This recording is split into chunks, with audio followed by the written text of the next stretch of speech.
اس قرآن کے ذریعے ذہن بدلے، لوگوں کی سوچ بدلی، عقائد بدلے، نقطہ نظر بدلا، ان کا ویلیو سٹرکچر تبدیل ہو گیا۔ پہلے زندگی عزیز ترین متاع شمار ہوتی تھی، اب موت سب سے بڑھ کر خوش آئند ہے، شہادت ہے مطلوب و مقصود مومن، نہ مال غنیمت نہ کشور کشائی۔ یہ انقلاب یہ در حقیقت کس کے ذریعے سے ہوا ہے؟ سورہ فرقان میں اللہ تعالیٰ نے ارشاد فرمایا حضور سے، فَلَا تُطِعِ الْكَافِرِينَ وَجَاهِدْهُمْ بِهِ جِهَادًا كَبِيرًا۔ اے نبی آپ ان کافروں کی باتیں نہ مانیے، ان کے کہنے کی طرف متوجہ نہ ہوئیے، اور اس قرآن کے ذریعے سے جہاد کیجئے۔ جیسے کہ ابھی آپ کو بتایا نظام الدین صاحب نے، اصل انقلاب جو محمد نے برپا کیا صلی اللہ علیہ وسلم وہ تلوار کے ذریعے نہیں ہے، تلوار کے ذریعے انقلاب کی تکمیل ہوئی ہے۔ تو در حقیقت جو انقلاب آیا ہے، انقلاب پہلے آتا ہے انسان کی سوچ میں، انقلاب آتا ہے انسان کے نقطہ نظر میں، انقلاب آتا ہے انسانوں کی شخصیتوں میں، ان کے کردار میں، ان کے شب و روز کے انداز میں۔ یہ انقلاب کون سی تلوار سے آیا؟ محمد تو تنہا تھے صلی اللہ علیہ وسلم، ایک فرد واحد سے دعوت کا آغاز فرمایا۔ یہ قرآن تھا در حقیقت، یہی سب سے بڑی تلوار ہے محمد رسول اللہ صلی اللہ علیہ وسلم کی۔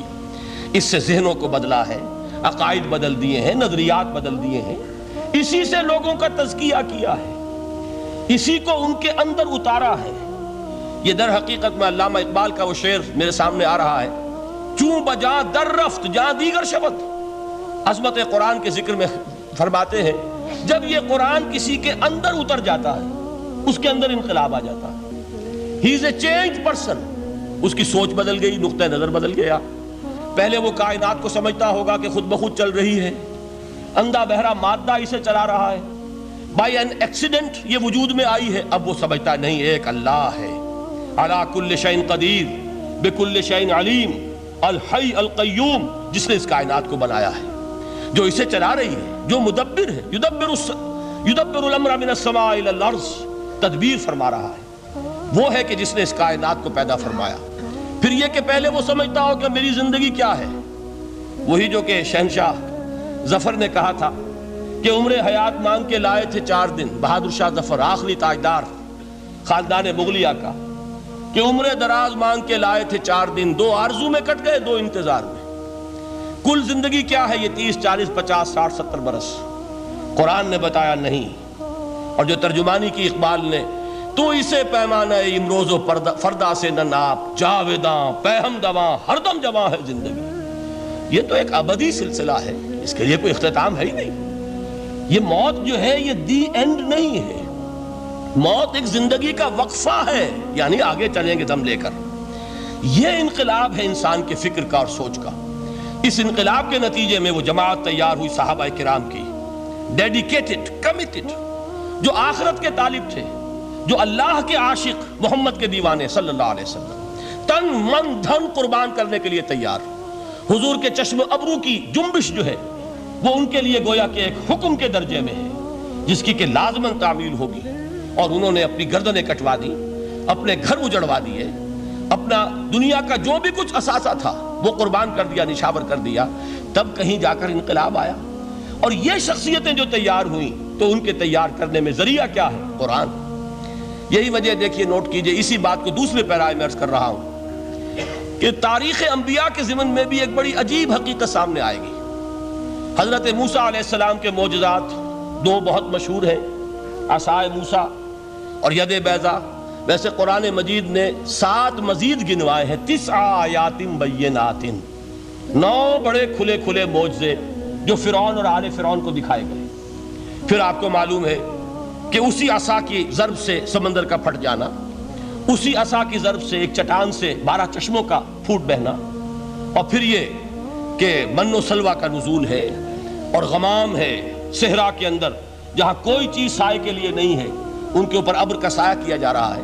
یہ سارے معجزے آپ کو نظر آ رہے ہیں۔ اسی طریقے سے حضرت مسیح علیہ السلام، کیسے کیسے معجزے، مردہ کو کہا قم باذن اللہ اور کھڑا ہو گیا، گارے سے بنایا ایک پرندے کی شکل اور اس میں پھونک ماری اور اڑتا ہوا پرندہ ہو گیا۔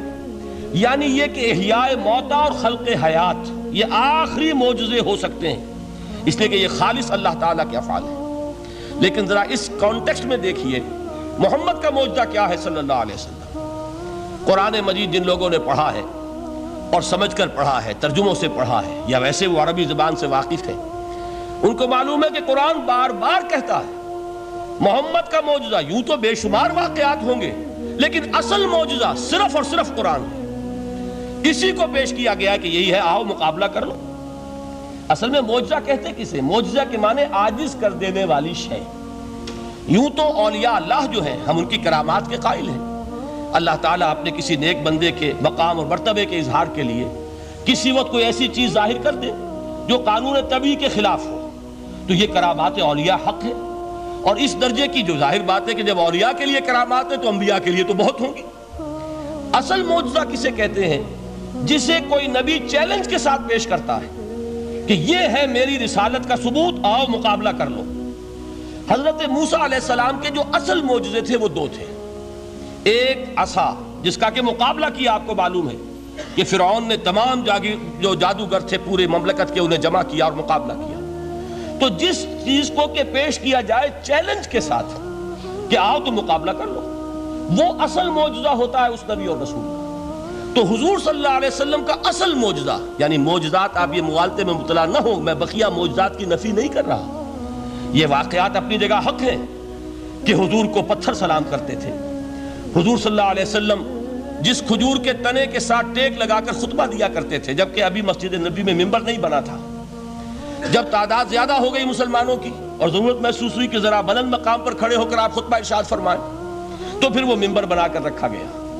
پہلے مرتبہ جب آپ ممبر پر چڑھ رہے تھے خطبہ دینے کے لیے، تو اس کھجور کے سوکھے تنے میں سے ایسی آواز آئی جیسے کوئی بچہ بلک بلک کر رو رہا ہو کہ وہ سعادت جو مجھے حاصل رہی تھی آج تک میں محروم ہو گیا۔ تو یہ انبیاء کا مقام ہے۔ مولانا روم نے اسی لیے کہا ہے کہ فلسفی کو منکر حنانہ است، از حواس انبیاء بیگانہ است۔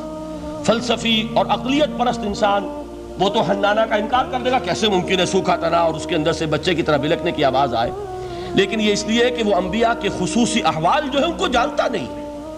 اس قسم کے خرق عادت واقعات حضور کی زندگی میں بھی بے شمار ہوئے، لیکن حضور کا وہ معجزہ جس میں تحدی کے ساتھ چیلنج کے انداز میں کہا گیا کہ آؤ مقابلہ کر لو، وہ صرف اور صرف قرآن ہے۔